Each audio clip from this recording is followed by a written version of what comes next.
Hi there folks, welcome to this first video in this Python Pygame project for Othello, also known as Reversi. I trust you're going to enjoy this series and I hope you see you throughout. It's a fun project and I think it's best to just get cracking.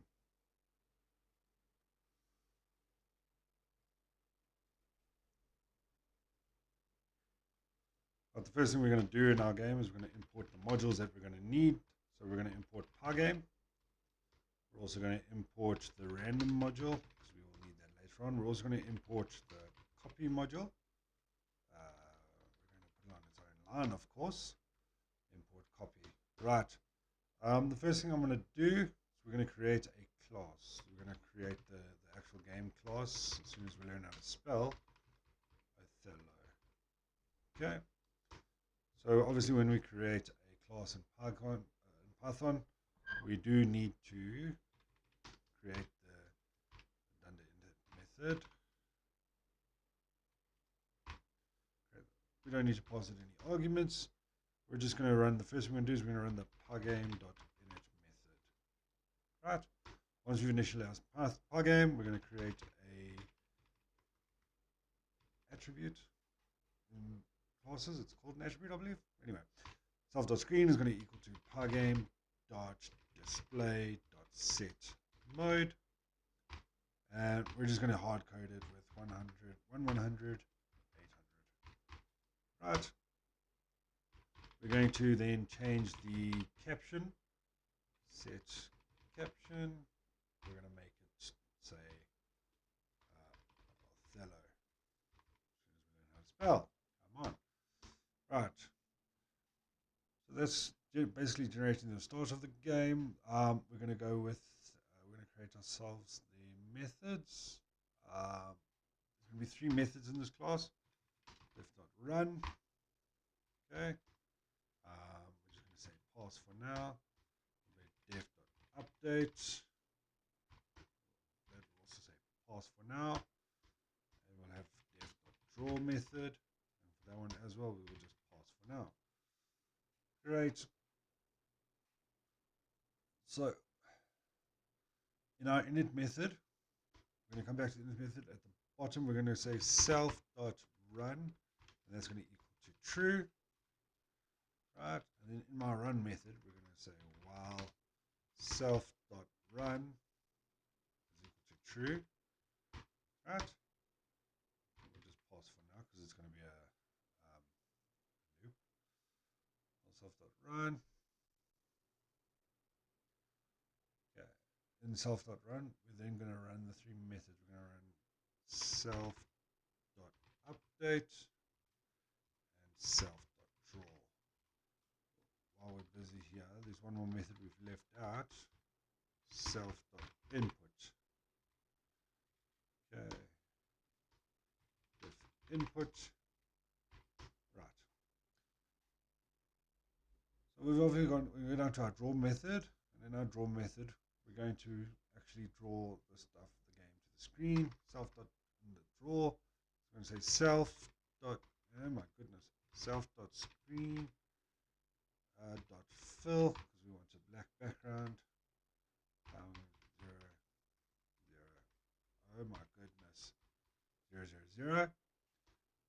Then we're going to go with pygame.display.update. Right. So that's just regular pygame.display updates. My input method, I just want to create an event handler for event in Pygame dot event dot get if event dot type is equal to Pygame dot quit. Right.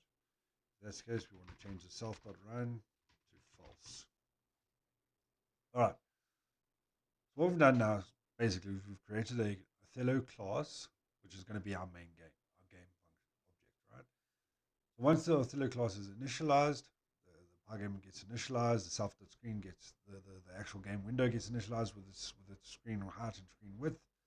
The caption gets changed to Othello. The self.run gets set to true, and then we're not calling any of the methods at the moment. Once we start, the next step would then be to call the method run. So we would then have Othello.run, and that means that it would run through this while loop. It would then check this input methods, it would then check the update method, it would then check the draw method, and then it would loop through again. Yeah. So at the bottom of this, at the end of the class, but outside of the class, we're now going to create the, we're going to call the class. So we're going to say if name is equal to main. So if name equals main, it's going to say game is going to be equal to the Othello class, and then we're going to say game.run. Okay, and then after that, we're going to say Pygame.quit. Right. So once the game.run loop, the major loop of the game actually finishes running, Pygame then quit. What we can do is we can quickly run this. We should get the game to the screen. Oh, my nose is itchy. Come on. Run main, shift F10. Remember that.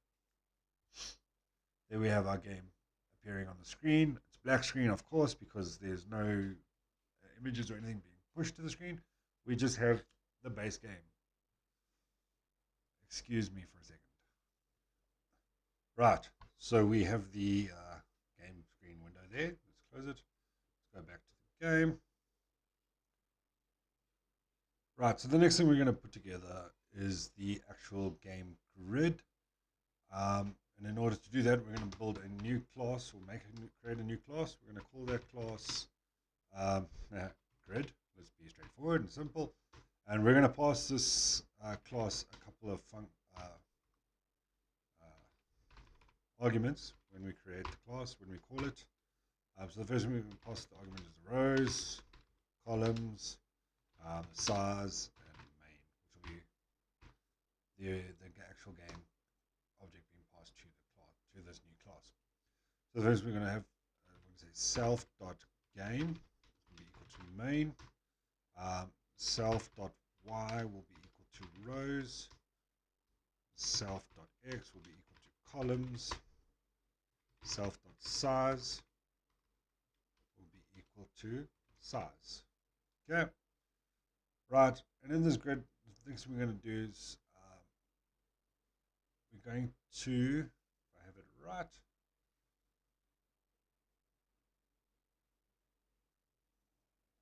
we're going to create the actual game logic.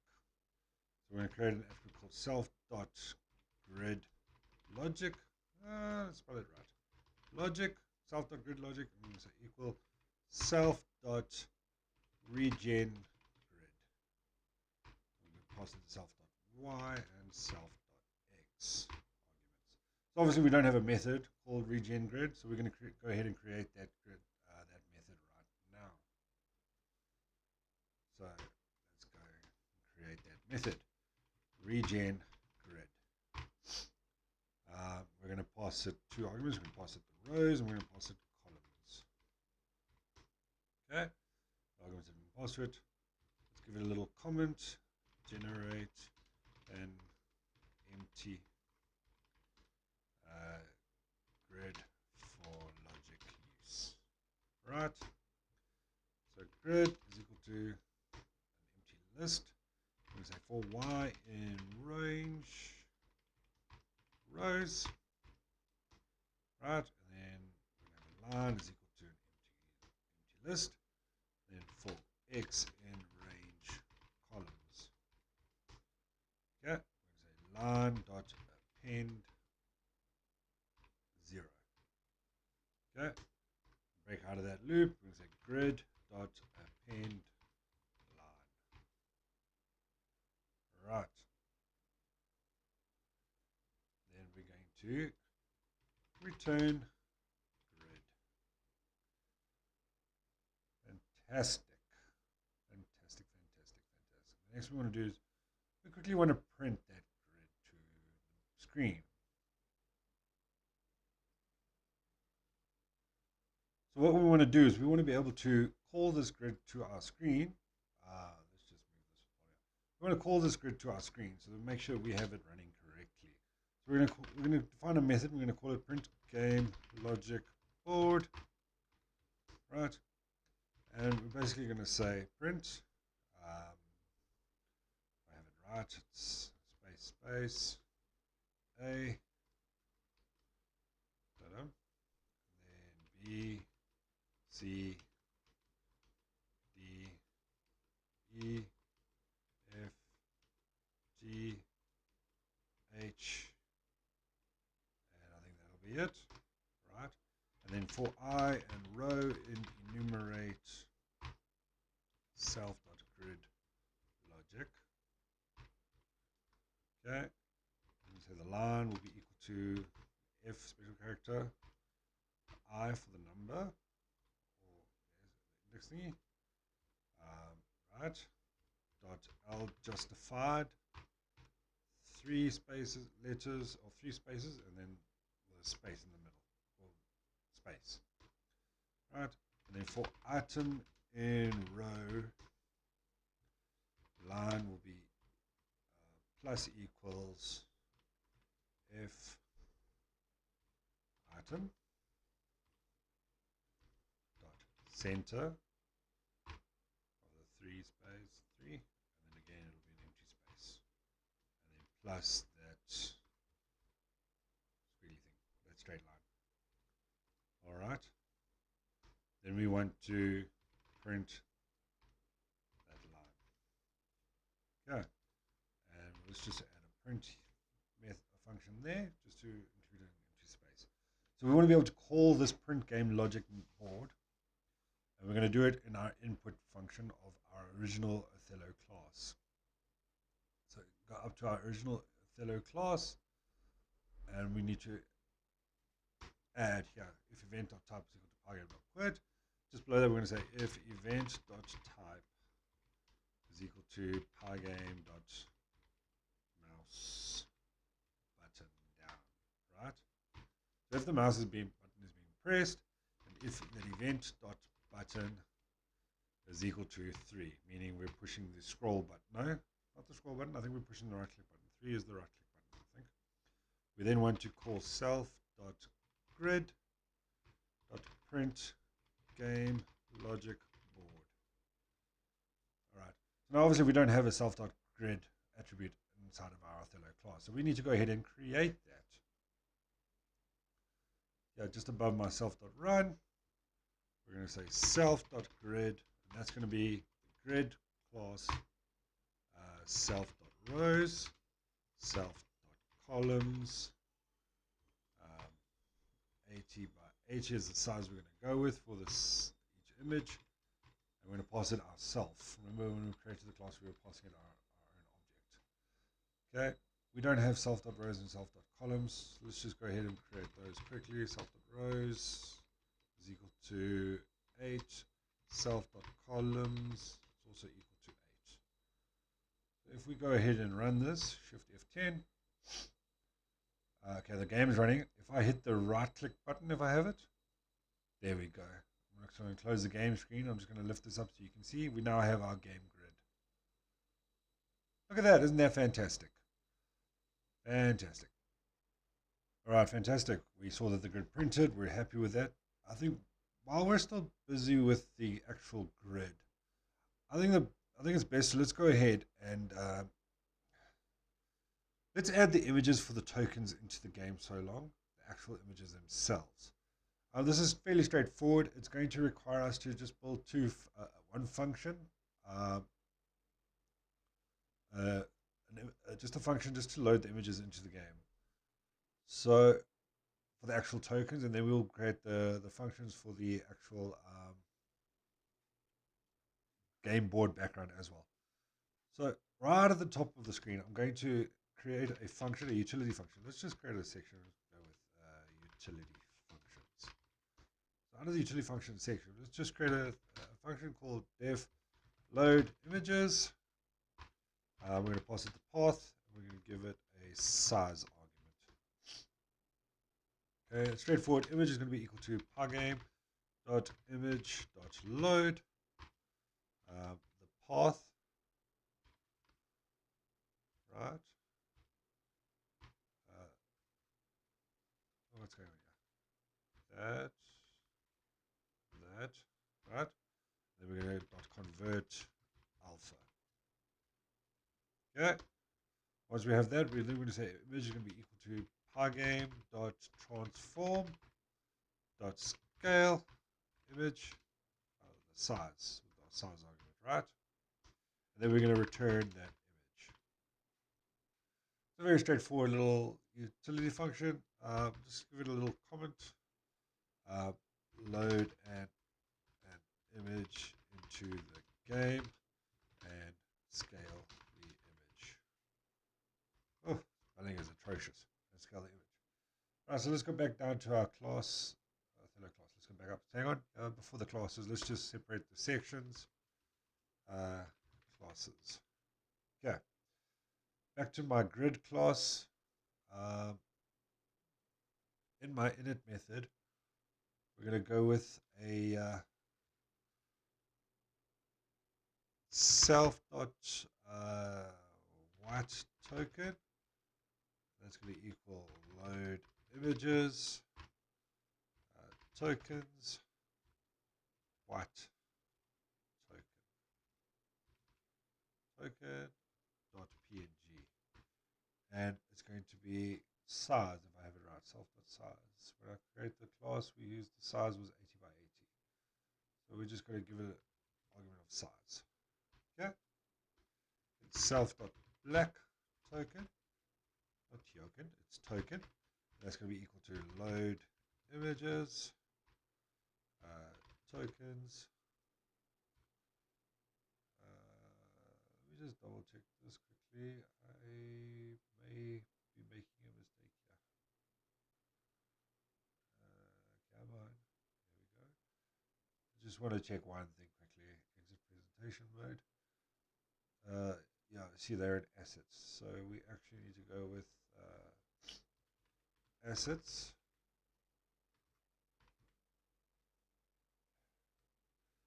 And then we're going to go with assets.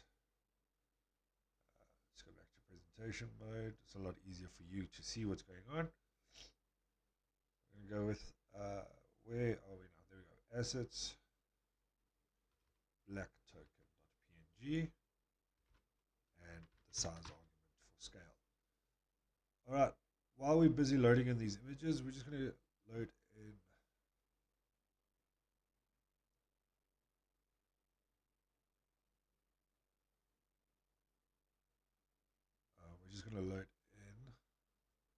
we're just going to load in the animation images at the same time, right? So we're going to go self.transition white to black, and we're going to have this as a list comprehension.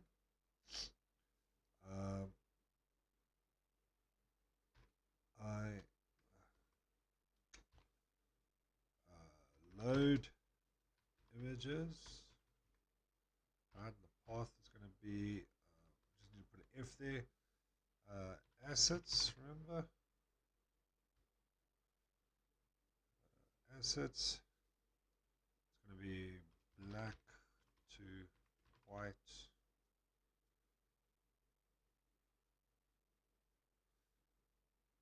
Hey? Did I have these swapped around? Nope, nope, nope. Got myself confused once again. I remember getting myself confused the first time I did this. So it's black to white. That's right. Load images, black assets, black to white. I, right, dot png, right,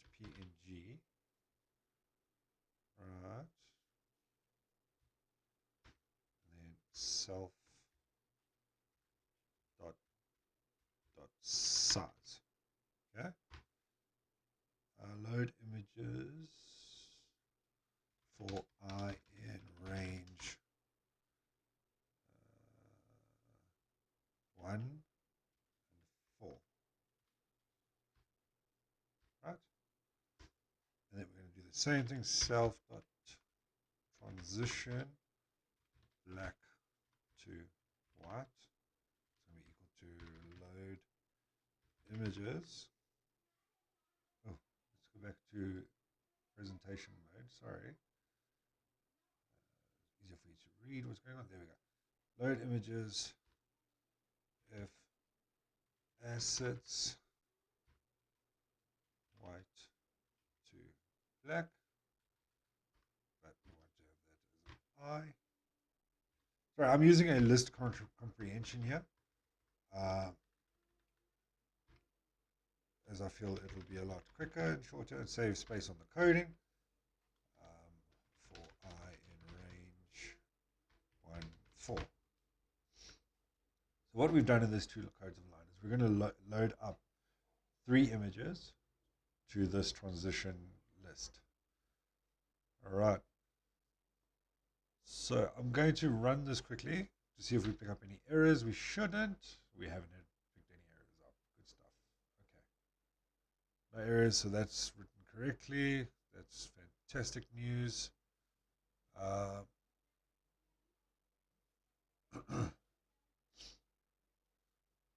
is great news. In fact, I think we're going to call this video an end right there. We will move on to the next section in the next video. I hope you've enjoyed this. If you like this content, if you want to see more of these videos, please like this video, subscribe to my channel, and I'll see you in the next one. Cheers for now.